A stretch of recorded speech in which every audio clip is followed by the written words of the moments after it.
আমার চোখে তারা। ও বাবা, এইখানেও কি শুধু চোখ নিয়ে কথা? হ্যাঁ বাবা, আমি চাই তোমাদের বিয়ের পর তুমি আর কোনোদিন অন্য কোনো মেয়ের প্রতি চোখ তুলে তাকাবে না।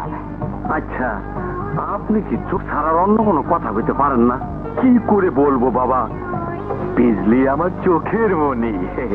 ওকে তো আর চোখ বন্ধ করে কারো হাতে তুলে দিতে পারি না। হয়ে গেল, আর তুমি কিছুই বললে না। হ্যাঁ বিড়াল, কি তুমি আমার বাবালে মারলা?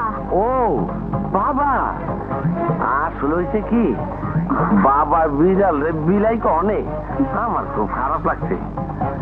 বিড়াল তো মানুষের চাইতে বিশ্বস্ত হয়, আর মানুষ না খেয়ে থাকতে পারে, কিন্তু বিড়াল অবলা জীব, ওর না খেয়ে থাকুন ঠিক না।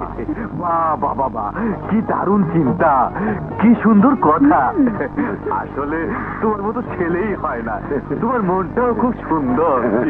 আর হৃদয় যেন একটা বিড়ালের মতো। জি ঠিক আপনার মতন। তাইলে বাবা, আমি তোমাদের বিয়ের ব্যবস্থাটা করি।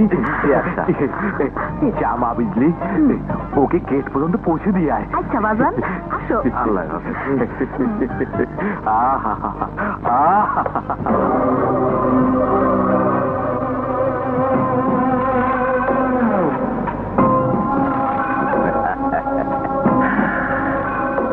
মায়ের উপরে ওষুধ নাই, এইসব আধুনিক যন্ত্রপাতি এখনো কেউ চোখেই দেখে নাই।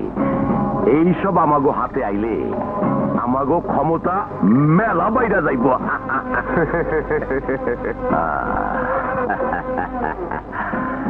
তা কও জাগিয়া, মাল দিবা কবে? ভাই আপনি কইলে কালকেই দিতে পারবো। তাইলে আর চিন্তা কি, কালকেই পাঠাই দাও।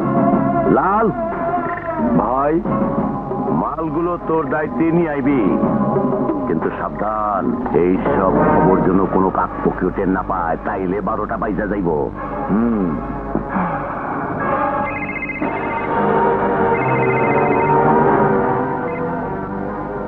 হ্যালো, মুন্না বলছি। মুন্না, মিশেলা বলছি। বলো মিশেলা। আগামীকাল শুক্রবার অস্ত্রের বিরাট চালান আসছে। বলো কি? By road, highway number 43। Highway number 43?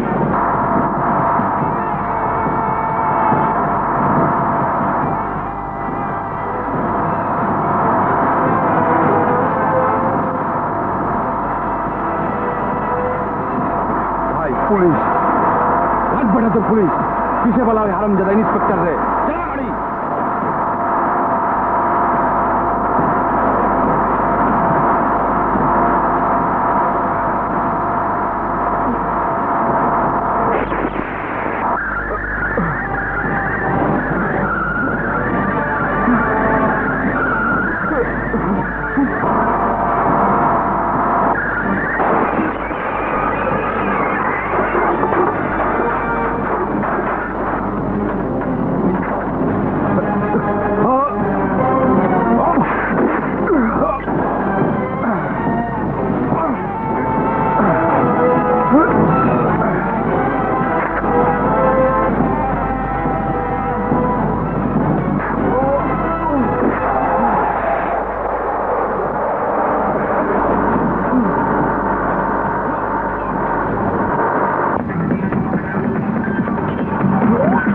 Inspector, কামটা ভালো হইতেছে না কোথাছি।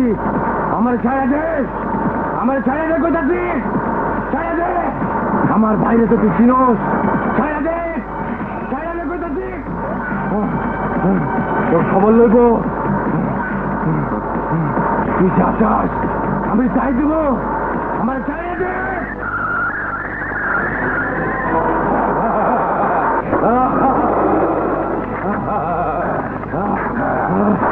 দেখ দেখ ইন্সপেক্টর, আয়া বসছে, তোর খবর নেবো।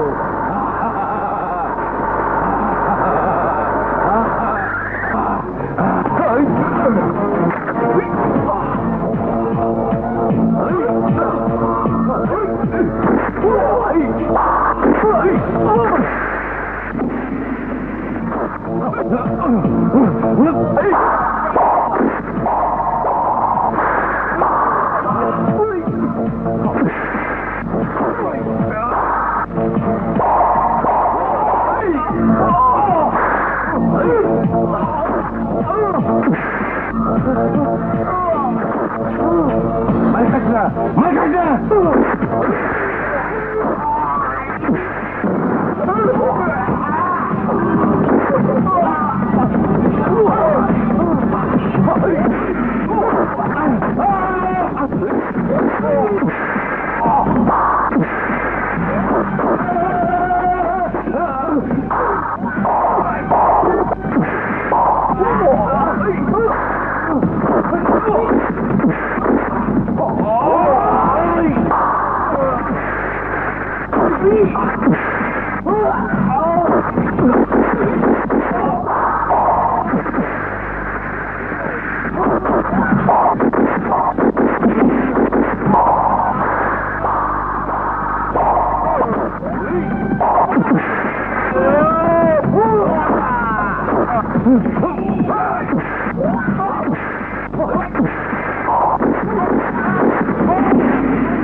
আমার তুই কিছুই করতে পারবি না।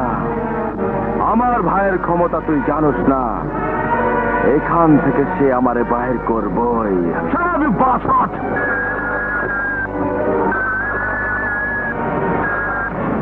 চৌধুরী বলছি, তুমি তো জানোই আমি এলাকার এমপি। এখানকার আইন শৃঙ্খলা আমাকেই দেখতে হয়। লাল বিশিষ্ট নাগরিক কালা সাহেবের ভাই, সে একজন সম্মানী লোক। তুমি ইমিডিয়েটলি তাকে ছেড়ে দাও। হ্যালো, কথা বলছো না কেন? This is my order. Sorry, wrong number. Hello hello hello hello.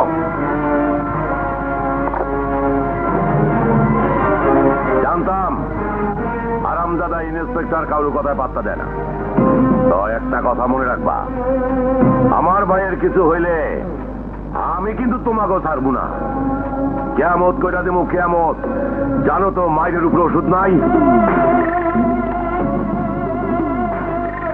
কইছিলাম না লাল ভাই, এইটা অন্যরকম ইন্সপেক্টর, তোমারে নীল করে ভালাইব। আমার কথা তো তখন শুনলা না। অন বৈশা বৈশা সার ফকার মশার কামড় খাও। হালা খালি বেড়ার মতো ছিল। ধরো। Order, order, order. Your Honor, this is a case of arms. এটা একটা আর্মস কেস। দেশের যে সকল সন্ত্রাসী শত্রু আজ অস্ত্র চোরাকারবারি করে আমাদের দেশটাকে ধ্বংস করে দিতে চাইছে, কেড়ে দিতে যাচ্ছে মানুষের রাতের ঘুম, ধ্বংস করে দিতে যাচ্ছে বাংলাদেশের উজ্জ্বল ভবিষ্যৎ। কাঠগড়ায় দাঁড়িয়ে থাকা আসামি লাল মোহাম্মদ তাদেরই একজন। ইন্সপেক্টর রাজু নিজ হাতে আসামি লাল মোহাম্মদকে অস্ত্রসহ হাতে নাতে গ্রেপ্তার করেছে। সমস্ত মাল সরকারি গোডাউনে জমা করা হয়েছে। সমস্ত কাগজপত্র থেকে এটাই দিবালোকের মতো সত্য প্রমাণিত হয়েছে যে আসামি লাল মোহাম্মদ একজন অস্ত্র চোরাকারবারী। এই জঘন্য অপরাধের দায়ে আমি আসামি লাল মোহাম্মদকে দোষী সাব্যস্ত করে তাকে ফাঁসির মাধ্যমে মৃত্যুদণ্ড প্রদানের অনুরোধ করছি। Your honour. না, ইওর অনার, লাল মোহাম্মদ এই কেসের আসল আসামি নয়। ইওর অনার, আসল আসামি হচ্ছে এই হারামজাদা। বল, আদালতের সামনে সমস্ত সত্যি খুলে বল। বলছি হুজুর, ওই দিন বর্ডার থেকে মাল আনার সময় ইন্সপেক্টর সাহেব আমাকে গ্রেফতার করেন। জিপে করে একটি নির্জন জায়গায় এনে আমাকে ছেড়ে দিয়ে বলেন, জানে বাঁচতে চাইলে পালিয়ে যা। টর্চার করার পর সব সত্য স্বীকার করেছে। হুজুর, আমি দোষী, সব দোষ আমার, সব দোষ আমার। হারামির বাচ্চা, বল অন্যের দোষ কেন তুই নিজে কাঁধে নিচ্ছিস? বল, সত্যি কথা বল। কত টাকা খেতে মিথ্যা কথা বলছিস? বল, কে তোকে টাকা দিয়েছে? বল, কে তোকে টাকা দিয়েছে? বল, কে দিয়েছে তোকে টাকা? বল। ইন্সপেক্টর রাজু, আপনি কি ভুলে গেছেন যে এটা আদালত? I am sorry, I'm extremely sorry. Your Honor, chain of comment ভাঙার অপরাধে এর আগে ওকে ডিপার্টমেন্টাল ওয়ার্নিং দেওয়া হয়েছে। আই এম শিওর কাঠগড়ায় দাঁড়িয়ে থাকা ওই অসহায় মানুষটার সাথে ওর ব্যক্তিগত শত্রুতা রয়েছে। মিথ্যে কথা ইওর অনার, এ সম্পূর্ণ মিথ্যে কথা। এটা ষড়যন্ত্র, একটা সাজানো নাটক। এই হারামজাদা মিথ্যে কথা বলে আদালতকে বিভ্রান্ত করতে চাইছে। আমি স্পট থেকে নিজ হাতে ওই লাল মোহাম্মদকে অ্যারেস্ট করেছি। ইওর অনার, আমাকে বিশ্বাস করুন, আমাকে বিশ্বাস করুন ইওর অনার। ইন্সপেক্টর রাজু, আমি আপনাকে লাস্ট ওয়ার্নিং দিচ্ছি, তুলে নিলে আপনাকে আদালতের কাঠগড়ায় দাঁড়াতে হবে, কথাটা মনে রাখবেন।